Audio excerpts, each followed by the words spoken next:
Magandang araw mga kababayan! What I am going to share to you now is how to use the Taiwan Railways timetable using your internet. Dun sa mga bago, the main transportation here in Taiwan was actually the train. But then, if you are first timer here, you would actually be confused or you are worried if you will be riding in the right number of train. So, what I am going to share now will actually be a big help to you for those who are first timer here in Taiwan. So, just open your web browser and then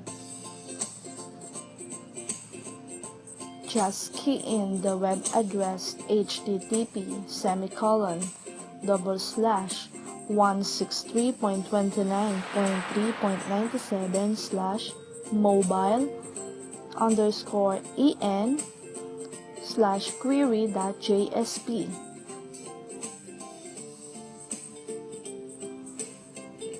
Now, you will be directed to Train Timetable Information System mobile version. There is another version, but this one, the mobile version, is much easier to use. So, I am going to give an example. I'm going to choose a place in the North region. So, for example, I'm in Hsinchu Station, so I'll just have to select Hsinchu Station. I-select mo yung station kung nasan ka ngayon. And then, the next thing is, you will select yung station kung saan ka pupunta.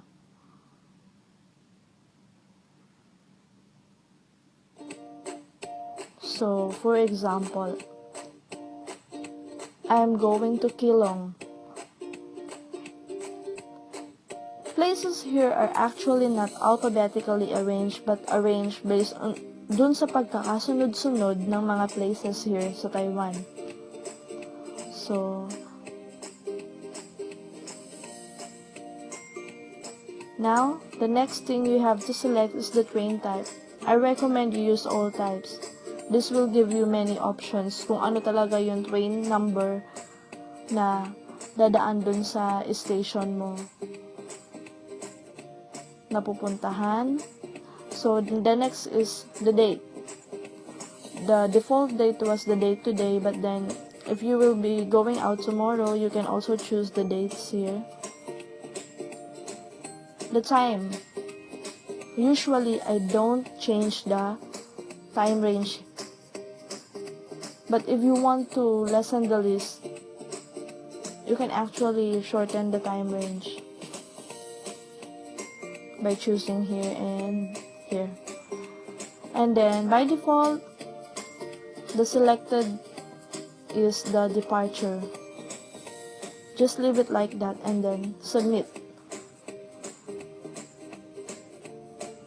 Now, you have the list of all the train numbers that will be bound to Keelung.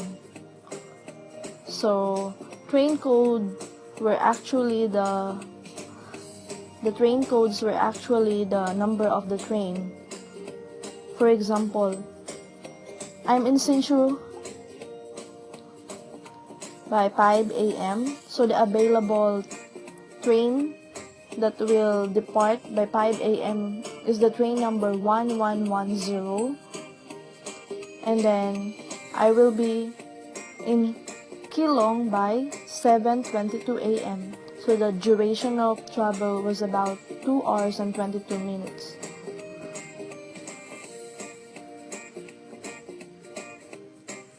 So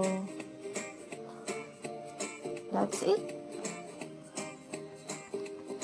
Thank you very much. I hope I'm able to help you.